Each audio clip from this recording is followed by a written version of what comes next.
정치구구단 두 분과 함께합니다. 정태근 전 의원, 윤태곤 더모아 정치분석실장 나왔습니다. 어서 오십시오. 정태근 의원 보시기에 홍준표 전 대표의 페이스북 글은 어떻게 생각하세요? 안타깝지요. 홍 대표가 그나마 다행인 게 이제 장례 절차가 다 끝난 다음 28일 날 올렸거든요. 조금 전에 앵커께서 말씀하셨던 것처럼 앞에 이제 추모하는 얘기를 하고 그 살아왔던 삶에 대해서는 참 깊이 다시 한번 새기겠다라고 얘기를 하면서 공인이 특히 이제 정치인이 자살을 선택하는 것은 더 이상 없었으면 좋겠다. 이렇게 얘기했으면 좋았을 텐데 계속 홍 대표의 문제는 본인 스스로도 어떤 사람이 얘기하면 같은 말도 막말이고 어떤 말은 촌철살인이라고 얘기를 하는데 그 홍 대표가 표현하는 방식이나 비유를 쓰는 것 이게 참 안타까워요. 그래서 저는 미국에 계시는 동안에 전에 이제 2008년도에 미 대통령 후보였던 공화당의 이제 존 맥케인 의원이 지금 그 뇌종양으로 투병을 하고 있는데 그분 자서전이 올해 봄에 나왔습니다. 그 자서전 중에 보면 지금 현대 미국 정치의 가장 큰 문제는 겸손과 배려의 결핍이다라는 얘기가 있거든요. 그래서 홍 대표께서 한국에 들어오시기 전에 그 맥케인 상원의원의 자서전을 꼭 한번 좀 읽어보고 들어오셨으면 좋지 않을까 이런 생각을 해봤습니다. 우리 정치에 부족한 게 또 하나가 공감의 능력 아닌가 싶은데 이정미 대표가 오늘 라디오 방송에 출연해서 홍준표 전 대표에 대해서 이런 얘기를 했더라고요. 이정미 정의당 대표가 슬픔과 고통에 공감하는 것이 사람의 마음인데 우리 정치가 적대적인 언어로 인간의 마음조차 무너뜨리는 일이 참 많이 있었다. 그것 때문에 우리 정치가 참 많이 나빠졌다. 완곡하지만 홍준표 전 대표를 강하게 비판하는 내용이었어요. 제가 생각을 한번 해봤어요. 이분이 왜 그랬을까? 그 성정의 문제도 있겠죠. 이렇게 못 참는 것 이런 것도 있을 텐데 이런 게 아닌가 싶습니다.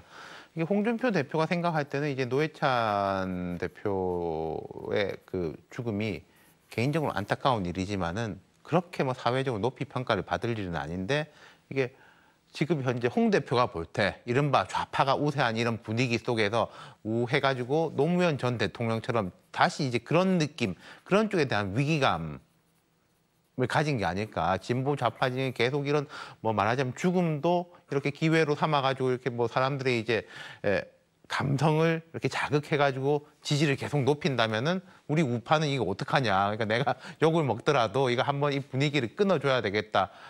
그렇게 잘 생각해 준다면은 그 정도인 것 같아요. 예, 홍준표 전 대표의 페이스북 글 여기에 대한 정의당의 반발 그리고 다른 정당들도 같은 마음으로 홍준표 전 대표를 비판했다는 소식 조금 전에 여러분께 전해드렸습니다. 정의당은 노회찬 의원의 갑작스러운 사망으로 상당히 정신이 없었습니다. 하지만 노회찬 의원의 빈자리 채워나가도록 열심히 노력을 하겠다. 그리고 우리 모두가 또 다른 노회찬이 될 수 있도록 열심히 노력하겠다고 약속을 했는데 어쨌든 간에 국민들은 정의당이 상당히 마음을 실어주는 그런 모습을 보이고 있습니다. 오늘 발표된 여론조사 결과 하나 여러분께 보여드리도록 하겠습니다. 정의당의 지지율이 상당히 높아졌습니다. 정의당이 12.5%, 자유한국당이 18.6%, 민주당이 44%, 바른미래당, 민주평화당 7%, 2.9%, 의석이 훨씬 많은 바른미래당, 민주평화당보다는 높고 의석이 100석이 넘는 자유한국당보다는 6%포인트 정도 낮은 것으로 나타났는데 리얼미터의 정기적인 여론조사에서는 상당히 높게 그동안 지지율 가운데 가장 높게 나타났다는 평가가 있고요. 지난주 금요일에 발표된 갤럽의 여론조사를 보면은 자유한국당과 정의당의 지지율이 똑같은 것으로 나타났습니다. 정의당의 지지율이 이렇게 급상승하고 있는 이유 어디에 있다고 보십니까?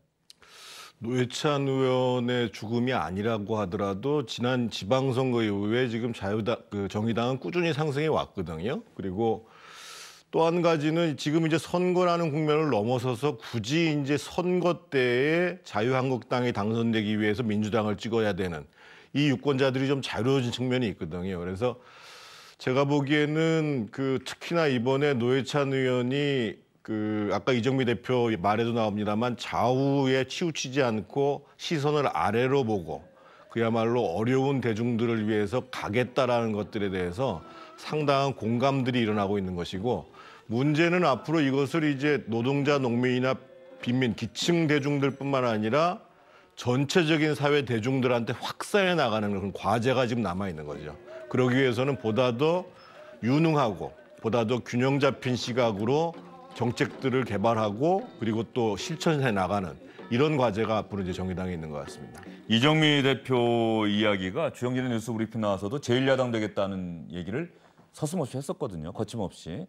그 말이, 그 목표가 절대 허황된 것이 아니다라는 생각을 지금쯤 한번 해보지 않을까 싶은 생각도 들어요. 이제 총선도 2년 정도 남았는데 말이죠. 근데 이게 조금 장밋빛 전망들이 요즘 많이 나오고 있는데 저는 조금 냉정하게 짚을 거가 있다고 생각해요. 예.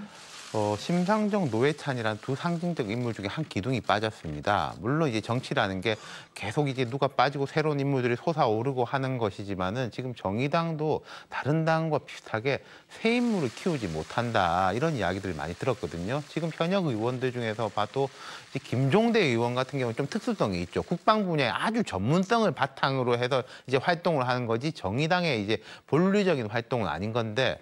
그만큼의 이제 역할을 하는 의원이 보이는가 과거에 비해 가지고 그런 부분이 또 있는 것이고 또 하나는 방금 말씀하신 대로 이제 1야당 교체 이야기를 하셨는데요. 정의당도 제가 생각할 때는 곧 어떤 벽에 부딪히긴 부딪힐 거예요. 무슨 말이냐면은 자유한국당이라든지 보수 진영에 대해 가지고 이제 사람들이 실망하고 또 거기에 이제 문제점들을 지적하고 해서 올라오는 거는 계속 올라왔는데 결국은 정의당이 여기서 더 올라가려면은 민주당하고 부딪힐 수밖에 없는 대목이거든요. 예컨대 문재인 대통령이 조금 뭐 어떤 영역에 있어서는 중도화 전략을 걷는다라고 하면은 거기에 대해서 이제 부딪혀야 될 것인데 그 부딪힘 때 과거에도 이게 민주노당 시절부터 그런 경우들이 되게 많았었습니다. 그러면은 아니 당신들은 저쪽 더 나쁜 자들을 공격해야지 왜 우리를 공격하냐라는 그런 이제 딜레마적인 현상에 빠졌었는데 지금은 이제는 그거를 이제 어떤 식으로든지 그 전략은 제가 구체적으로 모르겠습니다만은 깨야지 한 단계 더 도약을 할 수 있을 거예요. 가령 이런 얘기를 한번 두 분께 그럼 여쭤볼게요. 최저임금 인상 그리고 근로시간 단축. 정의당이 상당히 심혈을 기울였던 물론 문재인 대통령의 공약이기도 했습니다만 정의당을 지지하는 많은 분들을 위해서는 이 공약 반드시 이행해야 된다라고 이야기를 하는데 그 과정에서 지금 민주당 정부가 예상하지 못했던 아니 예상을 했더라도 그 예상보다는 더 큰 폭으로 어떤 반발하는 목소리들이 나오고 있단 말이죠.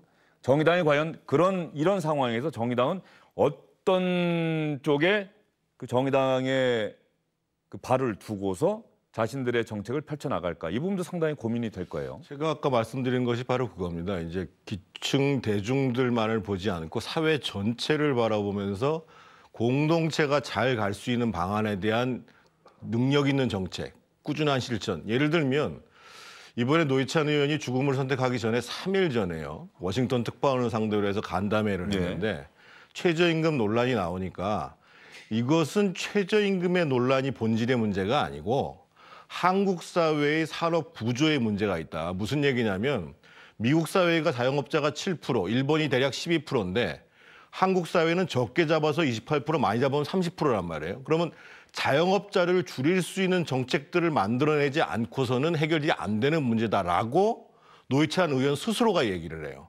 여기에 굉장히 중요한 함의가 있습니다. 결국은 자영업자를 줄이기 위해서는 소위 중장년층에 대한 고용의 문제가 정책적으로 남아있는 것이고 동시에 사회 안전망을 강화해야 되는 문제가 동시에 있는 것이거든요.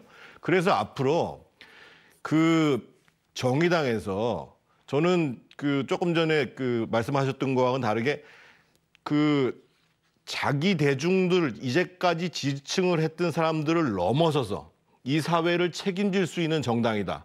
예를 들면 독일 3인당이 하르츠게 같이 이제 노동개혁을 주도적으로 이루어서 사회 전체를 쭉 성장의 기반을 만들어가는 것처럼 그런 정도의 열려져 있는 시각을 마련해야 된다.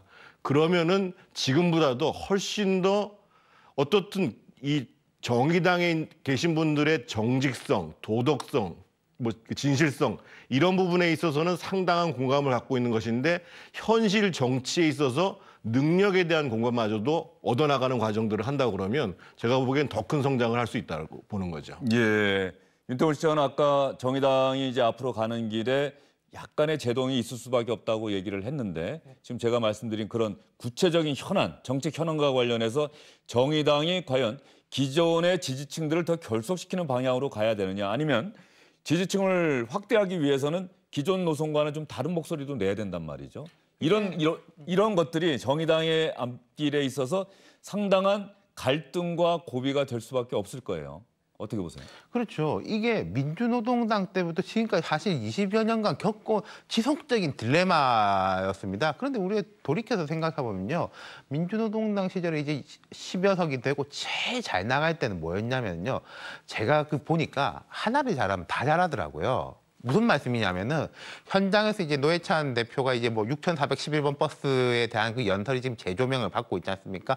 그 현장에서 이제 더 힘든 분들하고 호흡을 같이 할 때 오히려 거기서 합리적인 대안이 나올 수 있다는 거죠. 정태근 의원님 말씀하신 것처럼 자영업을 전반적으로 줄일 수 있는 지금 같으면은 정말 우리 사회가 이건 뭐 누구 특별한 어느 당의 잘못이 아닌데 얼마나 말도 안 되는 게 벌어지고 있냐면은 자 금융위원회에서 은행에다 공문을 보내가지고 50대 이상에 대해 가지고 명예퇴직률을 높이라고 합니다. 그러면서 젊은이들을 뽑으라고 그래요. 그럼 명예퇴직률 높이면 이 사람들이 뭐 하겠습니까? 결국은 편의점 개업하고 뭐 하는 거 아니겠습니까? 그런데 편의점이 입점업체가 너무 많으니까 편의점 입점 줄이라고 하는 겁니다. 이게 말도 안 되는 것들이 이제 동시에 하고 있는 거예요. 이런 부분에 대해 가지고 본질적인 게 되려면은 정의당이 저는 뭐 공부를 더 열심히 한다기보다 더 힘든 분들하고 거기에서 더 이제 밀착도를 가지면은 더 조망이 열리지 않을까 싶습니다. 예, 정의당이 소수 정당 그리고 바른 목소리 내는 정당이다라고 많은 분들이 이야기하실 때는 상대적으로 주목도가 떨어졌을 거예요. 그런데 이제 노회찬 의원의 갑작스러운 안타까운 죽음을 계기로 해서 정의당에 상당히 많은 국민의 시선이 쏠리고 있습니다. 이런 상황에서 정의당이 과연 어떤 정치적 노선을 추구하고 정치적 발언을 해나가고 정치적인 선택을 하고 행동을 하는지 이런 부분들이 정의당의 앞날에 상당히 중요한 변수가 될 것 같습니다. 기회가 된다면 이정미 대표, 심상정 전 대표 꼭 모셔서 정의당의 앞날에 대한 이야기 주영진의 뉴스 브리핑에서도 나누도록 해나가겠습니다. 조금 전에 정의당 지지율 저희가 말씀을 드렸는데 말이죠. 오늘 같이 발표된 그 지지율 이야기 보면 말이죠. 문재인 대통령 지지율도 함께 정기적으로 조사가 돼서 나왔습니다. 리얼미터가 오늘 발표한 문재인 대통령 국정수행 평가 긍정이 61.1%, 부정이 33.3%인데 시청자 여러분 긍정적인 평가 61.1%는 이 리얼미터 평가가 계속된 이래 올해 1월 4주차 6개월 전에 가장 낮았다고 합니다. 집권 이후에 60.8%. 여기에 근접해 가고 있고요. 부정적인 평가 33.3%는 지난주보다 1.8%포인트, 1.9%포인트 더 많이 나왔다고 합니다. 문재인 대통령의 지지도가 하락 추세를 보이고 있다. 이런 말씀을 드릴 수가 있고요. 갤럽도 지난주에 발표한 것을 보면은 62%, 잘못하고 있다 28%. 리얼미터와 크게 다르지는 않습니다. 문재인 대통령의 지지도가 하락 추세를 보이고 있다. 이거 어떻게 봐야 됩니까? 1년 반, 집권 1년 반이 넘어가면서 이제 조정면을 거치고 있다고 봐야 됩니까? 두 가지 면이 있는 게요. 그 한 달 전만 해도 거의 80% 육박했지 않습니까? 사실 비정상적으로 높았던 거예요. 대통령 지지율이 뭐 높으면 좋은 거지만은 그건 야당이라든지 이쪽이 전혀 제 역할을 못 한다는 것이었는데 가만 보면은 6.13 지방선거 때가 꼭지점이었습니다. 다 밀어주고 그 다음부터는 이제 여당과 청와대가 일을 실제로 잘하는지 못하는지에 대해서 국민들이 보기 시작하는 거죠. 그 과거 그 전까지만 해도 뭐 박근혜, 이명박하고 비교하고 홍준표, 자유한국당하고 비교하고 거기보다 여기가 말도 안 되게 낫지라는 게 보통이었는데 혼자 두고 보게 돼 있다는 거죠. 물론 대통령 2년 차에 대한 지지율로 치면 다른 대통령보다 높고 이른바 이제 민주국가의 지도자들 다른 나라하고 비교해봐도 높습니다. 하지만은 낙폭이 큰 것도 사실이에요. 이 두 가지 면이 다 있는 거죠.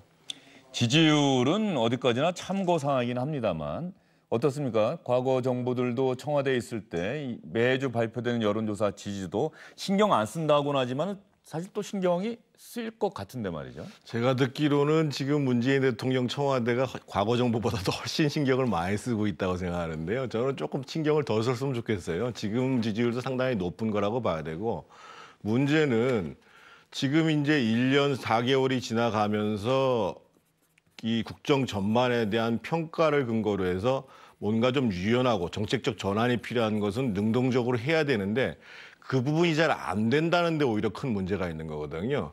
저희가 2004년도를 기억해 볼 필요가 있는데, 2004년도 탄핵 직후에 열린우리당이 대승을 거둔 다음에 지지율을 고공을 하다가 계속 실패를 하거든요. 그래서 2004년 11월 달에 어떤 일이 있었냐면, 자영업을 하시는, 음식점을 하시는 분들이 솥단지를 들고 여의도에 시위를 벌어집니다. 예. 아주 상징적인 사건이었죠. 그런 다음에 지지율이 폭락하게 됩니다.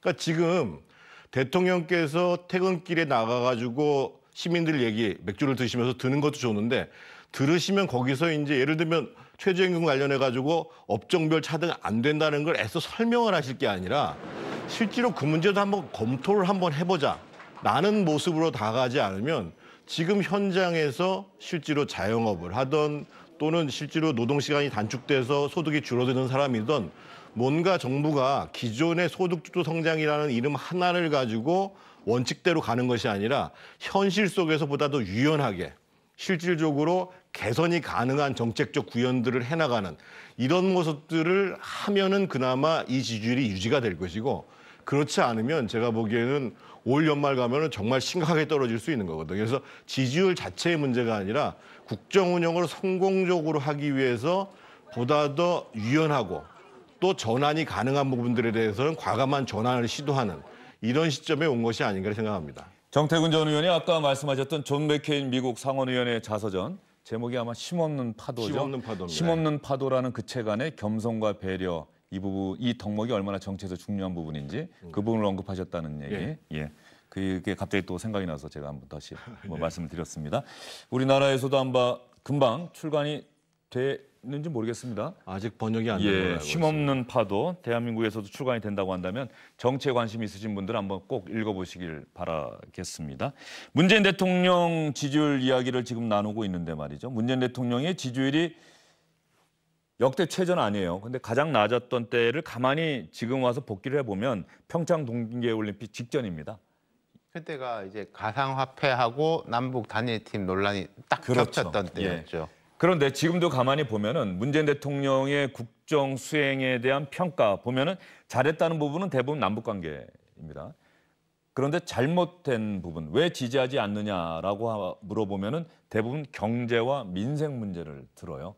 이 부분이 어쨌든 청와대나 문재인 정부 입장에서 보면은 국민의 의견은 분명하게 드러나 있다. 이제 남은 것은 문재인 정부가 어떻게 해나갈 것인가, 이 부분 아니겠습니까? 그렇죠. 이게 지지율이라는 게요. 뭐 지지율이 높아야죠. 높아야지 국정 동력이 생기고 전반적인 이제 영이 생기는 건데, 저는 이렇게 생각합니다. 지지율은 자산이거든요. 정말로 필요한 정책인데 이건 조금 인기가 없을 수도 있겠다라고 하면은 지지율을 한 5% 소비를 하는 거죠. 그 정책을 하기 위해서.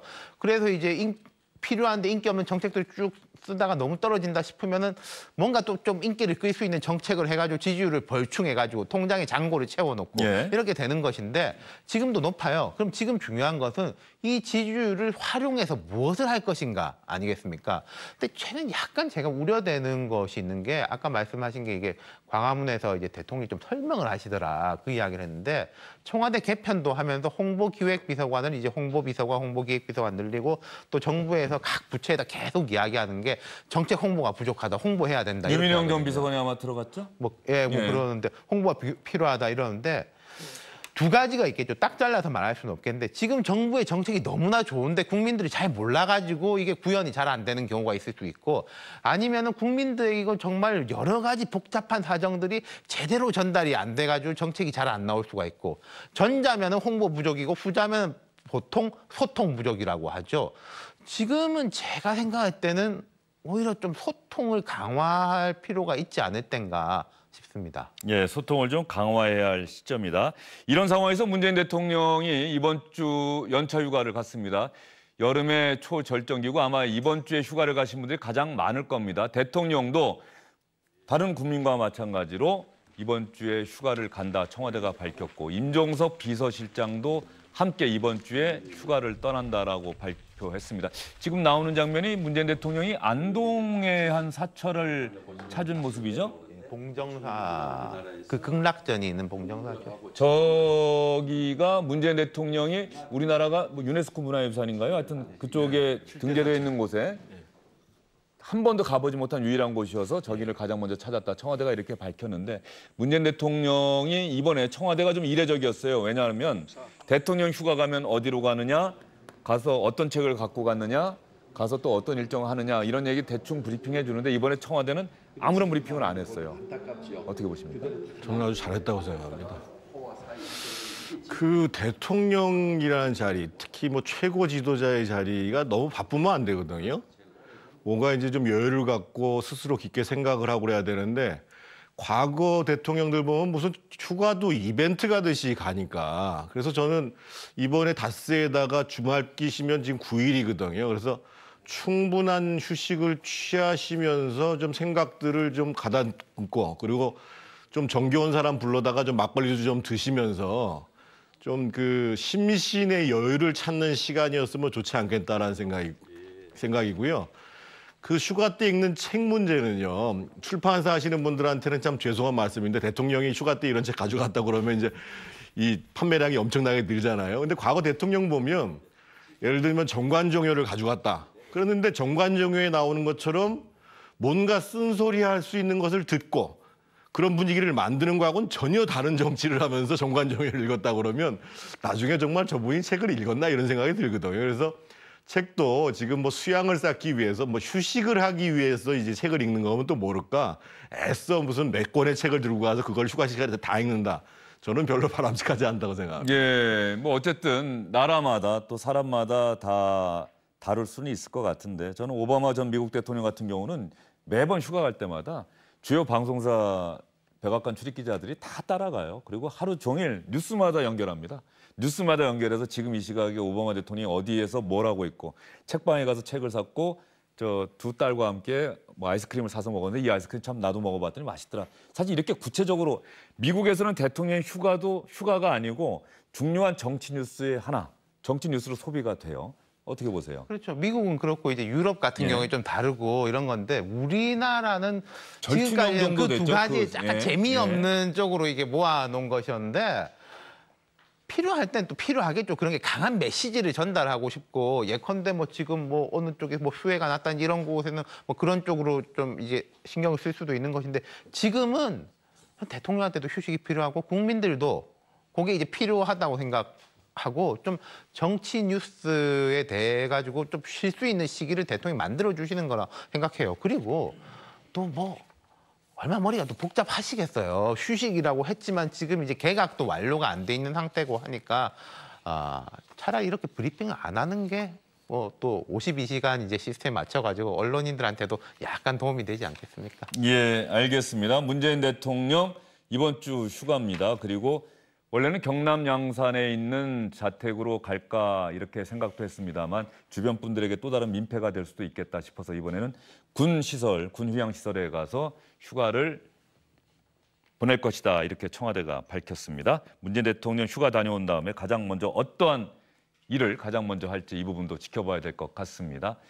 민주당의 대표 경선 다음 달 25일에 치러지게 되는데요. 3명으로 대표 후보들이 압축이 됐죠.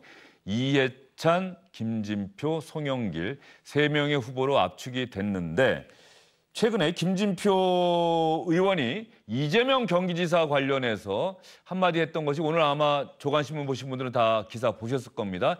이재명 경기지사를 둘러싼 여러 가지 의혹과 관련해서 김진표 의원이 세게 나갔습니다.